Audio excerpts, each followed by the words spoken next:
Good afternoon, guys. Hey, wanted to shoot a quick Facebook Live out. As you can imagine, I've been getting just flooded and bombarded with people shooting me text messages, private messages, and emails asking me what's going on, is it official? And wanted to shoot a quick Facebook Live out here, obviously putting myself at risk. It's now well over a dozen of my close personal friends that their Facebook page has been locked down as a result of putting information out, which is, in my mind, makes Facebook more of a publisher than a social media site. But I did want to go ahead and go through something that, regardless of what side of the aisle you're on, I mean, obviously, I think most people know my background, know which side I lean, but I have respect for the other side of the aisle. And I think most people need to have that mutual respect for the other side of the aisle. But throughout history, there has been a process designed to try and keep some checks and balances within our government.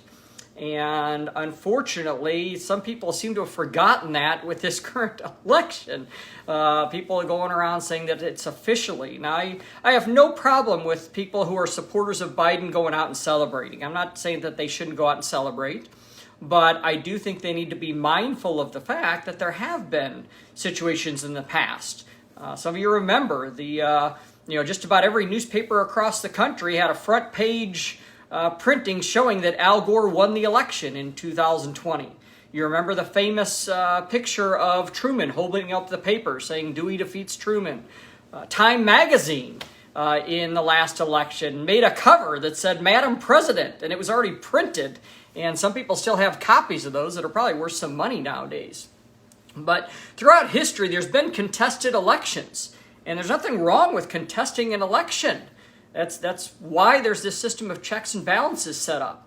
Going all the way back to 1800, this is like right after the formation of our country, the election between Thomas Jefferson and Aaron Burr. And the election was actually held on December 31st of 1800. And it wasn't until February 17th that we knew who the president was. Not we, I wasn't around back then, in spite of the fact that my son thinks I'm old. But it was on the 36th ballot. The 36th ballot of the House of Representatives had to officially declare Thomas Jefferson the president on February 17th.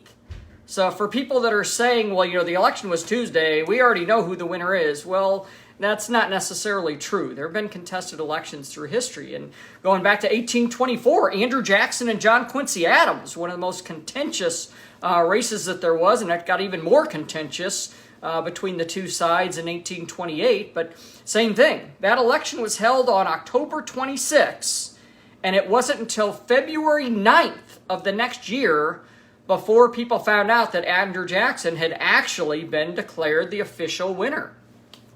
Here in St. Louis, we had an election just a year ago where there was so much fraud that they made them do a re-election. This was for a Democrat primary where there were two Democrats, and there was so much fraud in that election was actually overturned in a re-election, and that was right here in St. Louis. In 1876, we had Rutherford B. Hayes when he was running against the New York governor at the time, Samuel Timmons. And same thing, that was decided by the courts in the end of January of 1877. So there's a big difference between a projected winner, a declared winner, a validated winner, and an official winner. Projected winner is what we have right now, where you've got members of the media projecting that this person probably won. Guys, that's not anything official. That's just the media saying that. Those ballots haven't been validated yet. In many states, those ballots aren't even validated until December 1st in most states. So you can't say that you have an official winner when ballots haven't even been validated. Now, there are going to be some court cases going on. And please don't make this thread a bombarded thing of that. I'm just trying to educate people in the process that there are contested elections going on. I'm going to go ahead and do some Facebook Lives over the next few days going through the reason, the psychology of what's going on and why some of these are contested. Now, you may disagree, and I fully respect people who disagree. And like I said, if Biden is officially validated as the winner, you've got my word that I'm going by that. But there's too many irregularities that are going on that it's just beyond the point where somebody should question someone who's questioning that. I mean, people should be allowed to say, wait a minute, I don't know that this is necessarily true. In the courts, we have someone, unless you're in family court, someone is innocent until proven guilty. Well, someone should be allowed to raise legitimate questions. That's not saying that they're 100% right. That's just saying, hey, let's look into this a little bit further. And that's what's going on right now. There are lawsuits being filed because of some irregularities going on. And I'm not here to say that 100% that's true.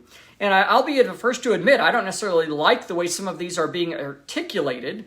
I've watched Rudy Giuliani in some of his press conferences, and I'll just tell you what, if I was on the opposing side, I would just be shooting holes all over the way he's presented and articulated the message. I do believe that there's some things going on that are highly irregular, but I think the way he's articulated that message is just not the way that I would prefer to have had that done.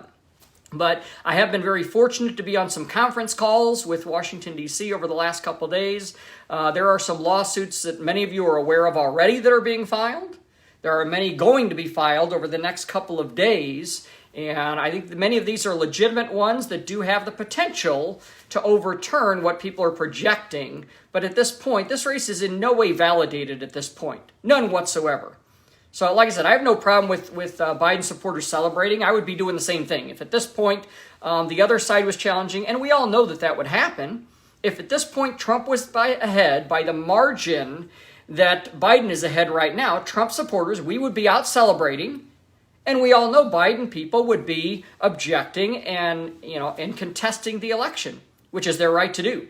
So we just need to make sure that we keep the playing field level. This is no way a validated election yet at this point. There's going to be a lot more things to come on. I'll be doing some Facebook Lives later. Unfortunately, as most of you know, most of what's going on in Facebook is being deleted. So this may end up being deleted. I would encourage you to follow me on Parler, which is where I think everyone is going right now. My handle on Parler is STL Mark Ludwig. So STL for St. Louis, Mark, M-A-R-K, L-U-D-W-I-G. But STL Mark Ludwig, and I'm going to start doing it. I haven't put as many out yet on Parler yet, but I will start doing more, talking about some of the irregularities that are going on the Parler account. But I will be doing a couple more Facebook Lives over the weekend on here, talking about one in particular is going to be a concept of dual control. My banking background, you never had a situation where someone was in the vault with the vault cash or the ATM cash without having two people watching it at all times. And unfortunately, that has not been a situation in most of the places around the country. I shouldn't say most of the places, but in some of the places that are being contested, there's some situations where there was not dual control going on. So I'll be doing a special Facebook Live just on that aspect, probably sometime tomorrow. I do have my son today, so we're getting ready to go out and play some catch with the football right now. And I'll be doing another Facebook Live later about the concept of dual control and how that plays into why some of these elections are being contested. But hope that information helps, and I will be talking to you all later. Thanks, guys.